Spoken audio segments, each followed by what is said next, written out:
오늘은 많은 사람들이 야 이거 안 되겠다 그냥 쉬자 자 이렇게 생각한 날이지 않았을까라고 생각을 하는데요. 사실 저도 좀 비슷하게 생각을 했습니다. 삼성전자, SK하이닉스 자 이런 종목들이 급락이 나왔고 시장 분위기도 사실 상당히 좋지 않았기 때문인데요. 그런데 결국 매매를 하고 이제 운 좋게 수익을 내고 나왔습니다. 매매를 한 이유는 단 하나였는데요.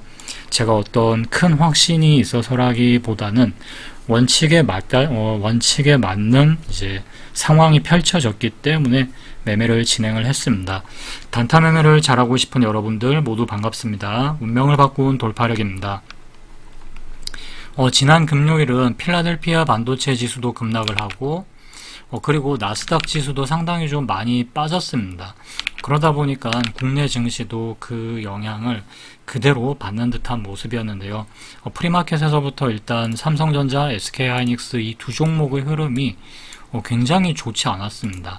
아예 아침에 개장을 했을 때는 프리마켓에서 거래량이 삼성전자나 SK하이닉스 같은 종목이 이렇게까지 거래 대금이 안 나오고 이렇게 바로 뚝 떨어져서 시작을 하는 경우는 정말 오랜만에 보는 그런 모습이거든요. 그래서 이런 걸 보여주는 것만으로도 충분히 시장은 불안하다. 좀 이런 불안감이 강하게 형성된 그런 상황이었습니다.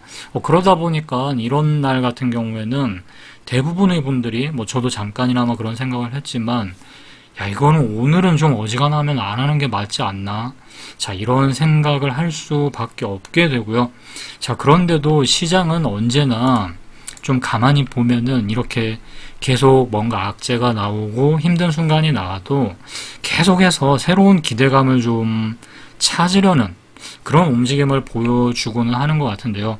일단 제가 거래를 마치고 난 이후에는 SK네트워크스 같은 종목이 굉장히 이제 큰 힘을 받으면서 올라왔지만 저는 오전 극 초반에 매매를 이제 좀 끝내다 보니까 이때 당시에 제가 이제 좀 관심 깊게 봤던 뉴스 중에 하나가 바로 이 뉴스였습니다. 최초로 오늘 새벽 5시 40분쯤에 이렇게 나온 걸로 이렇게 기사가 시간이 표시가 되어 있는데요. 여기 이 뉴스의 내용을 좀 간략하게나마 이야기를 드리자면은 보스턴 다이내믹스가 화신 전공을 방문을 해서 휴머노이드 로봇 아틀라스의 부품 공급 가능성을 검토했다. 이런 내용입니다.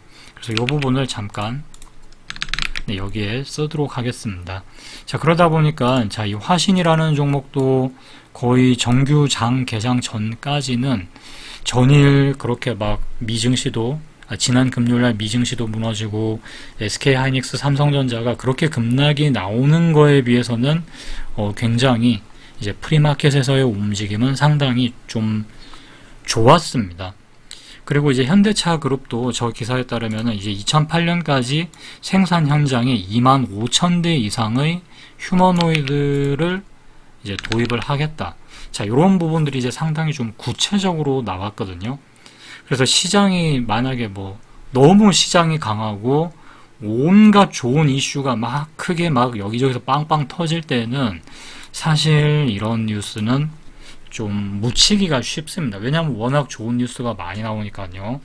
근데 이런 뉴스가 하나가 나왔는데 장은 분위기가 살벌한데 프리마켓에서 뭔가 이것과 연관 있는 종목들이 슬그머니 올라가는 그런 느낌을 보여준다. 그러면은 저는 이제 그런 테마들은 충분히 좀 관심을 가질만 하다라고 생각을 합니다. 그래서 제가 이제 아침에 장을 보니까 화신 그리고 전체 그러니까 시장 초반 분위기에 비해서입니다. 로보스타라는 종목도 장 초반에 이렇게 좀 프리마켓에서 뭔가 반격을 조금은 시도를 해주는 듯한 그런 느낌을 주고 있었고요. 그리고 이 두산 로보틱스 같은 경우도 개발학으로 크게 떨어지긴 했지만 보시면은 이렇게 정규장이 다가올수록 매수세가 이렇게 몰려들면서 좀 고점을 계속 높여주는 그런 흐름이었습니다. 자, 그래서 이런 부분들을 보면서 이 정도면은 충분히 지금 현재 시장 분위기를 감안했을 때 이 정도면은 그래도 로봇 관련주들이 장 초반에 상대적으로 강한 움직임을 장 한창 좋을 때 거기에는 비할 바가 아니지만 오늘 아침에 그 살벌한 분위기를 좀 생각을 해보면 이 정도면 충분히 괜찮다라고 이제 저는 판단을 했는데요. 그러다 보니까 이제 자연스럽게 로봇 테마 안에서 저는 종목을 좀 압축을 하기 시작을 했습니다. 그러다가 이제 최종적으로 선정한 종목이 아이로보틱스라는 종목이었는데요. 이제 전일 상한가라는 것도 있지만, 근데 사실 전일 상한가는 이게 뭐 별 의미가 없는 게 거래대금이 뭐 100억 정도밖에 안 터졌거든요. 그런데 이제 전체적인 시장 분위기에 비해서는 이 종목은 또 소형주이다 보니까 거래대금이 막 그렇게 많이 터질 수는 없는 그런 종목이었으면 태생 자체가 그렇게 막 거래대금이 터지기는 어려운데 오늘 시장 분위기가 워낙 이제 좀 살벌하다 보니까 장 초반에 그래서 저는 오늘은 대형주나 이런 종목들보다는 중소형주가 움직이기에는 좀 더 유리하지 않나 라고 생각을 하고 이제 아이로보틱스라는 종목을 보게 된 겁니다. 물론 이제 오늘 이제 SK 네트워크스가 굉장히 뭐 끝내주는 흐름이 나왔지만 일단 이제 제가 거래를 하는 동안에는 그랬다는 이야기입니다. 그리고 이 종목이 제가 아이로보틱스를 선정을 했지만 이 종목이 이제 시가총액이 작은 종목이 단점이 있는데요. 장점만 있는 건 아니죠. 왜냐하면 이런 종목들은 호가가 얕습니다. 그래서 시가총액이 작은 중소형주들은 호가가 얕기 때문에 내가 뭐 손절을 하거나 매도를 할 때 내가 원했던 가격에 이게 체결이 잘 안 됩니다. 그러니까 이런 것들도 생각을 하고 매매를 하셔야 돼요. 그러니까 약간 뭐 높게 매수가 된다거나 손절을 할 때 한 1% 이상 더 운 나쁘면 더 빠질 수도 있고요. 이제 그런 상황까지 좀 감안을 하고 매매를 하셔야 된다라는 거. 자, 그래서 저는 이 아이로보틱스가 한번 1차 슈팅이 나오고 그 다음에 눌러주는 구간에서 거래대금이 완전히 이제 바닥에 났죠. 그리고 나서 이제 재차 뚫어줄 때 여기서 이제 제가 운이 좋았다라고 표현을 한 게 여기서 만약에 조금 더 밀렸다. 그래서 여기까지 빠졌다. 그러면은 저는 아마도 이제 손절을 할 수밖에 없었을 겁니다. 그래서 이 4,200원을 돌파를 하는 구간에서 매수를 했고, 그리고 이제 한 5% 구간에서 이제 제가 시장가로 매도를 했는데, 문제는 이제 거기서 제대로 이제 체결이 되지 않고, 한 1% 정도 빠져버렸습니다. 그래서 한 4%, 수익이 실제로는 5%가 아니라 5%가 조금 넘는 구간에서 제가 매도를 했는데, 실제 수익은 한 4% 정도밖에 찍히지 않았습니다. 자, 그런데 오늘 복귀에서 중요한 거는 뭐 제가 이런 걸 매매를 해서 뭐 이렇게 수익을 냈습니다. 이게 전혀 중요하지 않고요.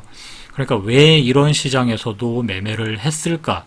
저는 이게 오히려 더 중요하다라고 생각을 하는데 사실 뭐 오늘은 어떤 의미로는 쉬는 게 저는 만약에 뭐 내가 보유한 종목이 없다? 그럼 굳이 뭐 꼭 매매를 하지 않았어도 된다라고 생각을 하는데요. 그러니까 많은 분들이 이런 데서 혼란을 좀 겪는 것 같습니다. 그게 뭐냐면 그러니까 시장이 그냥 예를 들어서 뭐 오늘 좋아 보인다 이거예요. 뭐 어제도 좋았고 그러다 보니까 뭐 자 이러면은 매매를 하고 반대로 뭔가 시장이 나빠 보인다. 그러니까 뭐 나쁘면 왜 나쁜지 단순히 지수가 얼마 빠진다 이런 거라기보다는 뭐 예를 들어서 지수가 얼마를 빠져도 그러니까 어느 정도까지 빠지면 뭐 나는 매매를 안 한다라든가 뭐 어느 이상 올라가면 매매를 한다라든가. 근데 그거는 좀 어떻게 보면 후행성이죠. 시장이 다 끝나갈 때쯤에 좀 더 확연하게 보이니까. 자 그러다 보니까 뭐 시장이 나빠 보이면 예를 들어서 쉬고 자 이런 식으로 이렇게 두 가지 경우에 맞춰서 움직이다 보면은 좀 저는 그닥 좋지 않다고 생각을 하는데요. 왜냐하면 제 경우에는 이제 조금 다른데 오늘 시장이 좋아 보이는지 어제 미국 시장이 나빴는지 사실 그런 것들은 저에게 있어서는 거래의 기준이 되지는 않습니다. 자, 저에게 있어서의 거래의 기준은 그냥 저는 제 원칙에 맞으면 하고 시장이 중심이 되는 게 아니라 원칙에 맞으면 하고 원칙에 맞지 않으면 그냥 매매를 하지 않는데요. 그러니까 생각보다 많은 분들이 예를 들어서 시장이 좋다 그러면은 거기에 맞춰서 뭔가 기준이 없이 사는 분들도 많이 계시고요. 그냥 시장이 만약에 나쁘다. 그러면은 그냥 나쁘면 어느 정도 나쁜지 뭐 이런 부분들에 대한 자기만의 기준도 있어야 되는데 그런 거 기준 없이 뭐 그냥 쉽니다. 자, 그러다 보면은 뭐 어떻게 되냐면은 그냥 시장을 따라다니게만 된다라는 거죠. 그러니까 오늘도 마찬가지입니다. 솔직히 저 또한 겁도 나고 야 이거 오늘 했다가 한 대 얻어맞겠는데 뭐 이런 생각은 저도 당연히 하거든요. 예, 쉬고 싶은 마음은 당연히 있었습니다. 시장도 불안하지, 분위기는 뭐 필라델피아 반도체 지수도 그냥 마이너스 10%가 빠졌는데 뭐 코스피 선물도 아예 거의 뭐 하한가 가다시피 했죠. 그러다 보니까 금요일 사실 마음 편하지 않았던 분들이 굉장히 많았을 겁니다. 야 이거 월요일날 시장 큰일 났다 이런 생각이 많이 들죠. 그런데 어쨌든 그냥 저는 원칙에 맞는 상황이 나왔고 그래서 매매를 했는데 거기에 맞춰서 이제 운도 따라줬기 때문에 수익이 난 겁니다. 그러니까 오랜 시장 경험을 제가 시장을 경험하면서 제가 내린 결론이 하나인데요. 그러니까 이 결론 하나 때문에 저도 생각이 완전히 바뀌어버린 겁니다. 그게 뭐냐면 자, 그 누구도 시장을 예측을 할 수 없다라는 겁니다. 시장이 좋다 안 좋다는 항상 지나고 나서 보면 보이거든요. 그러니까 예측을 내가 계속 하려고 할수록 흔들리죠. 근데 문제는 또 내가 흔들리면 자, 내 원칙과 기준도 무너지기가 훨씬 쉽더라는 겁니다. 그러니까 결국 남는 것은 확신이 아니라 그냥 내 원칙 하나만 남는 거죠. 그러니까 시장이 좋은 날에 원칙을 지키는 거 그거는 어렵지 않습니다. 누구나 다 지킬 수 있죠. 근데 진짜 어려운 거는 오늘처럼 시장이 무서울 때도 그래 해서 내가 두들겨 맞을 것 같다라는 생각이 들어도 이제 같은 원칙을 그대로 저는 유지할 수 있느냐. 전 이게 가장 중요하다라고 생각을 합니다. 그리고 어쩌면 이제 이런 식의 공포 장세는 앞으로도 좀 더 자주 찾아올지도 모르는데요. 하지만 중요한 건 공포가 오지 않는 시장을 내가 기다리는 게 아니라 왜냐면 그게 또 언제일지 모르잖아요. 그럼 공포 설사 오늘과 같은 뭐 이런 어떤 공포 장세가 오더라도 나만의 원칙을 만들어 가는 거라고 생각을 합니다. 그래서 제가 이런 흐름들을 볼 때 제가 사용하는 이제 뭐 어떤 심리적인 부분이라든가 저도 겁나고 두렵고 오만 잡생각이 매일 나거든요. 한 번도 매매에 대해서 뭐 이거 무조건 된다 그런 확신을 저는 가져본 적이 없습니다. 그럼에도 불구하고 이제 제가 왜 원칙을 어떻게든 지키려고 도망가고 싶은 날에도 그렇게 발버둥을 치고 원칙을 지키는지 그래서 그런 어떤 흐름들을 정리를 할 때 이제 사용하는 저만의 어떤 기준 정리는 카페에 기록을 해두고 있으니까요. 꼭 참고해 주시면 좋겠습니다. 자, 오늘도 시청 감사드리고요. 지금까지 저는 운명을 바꾼 돌파력이었습니다.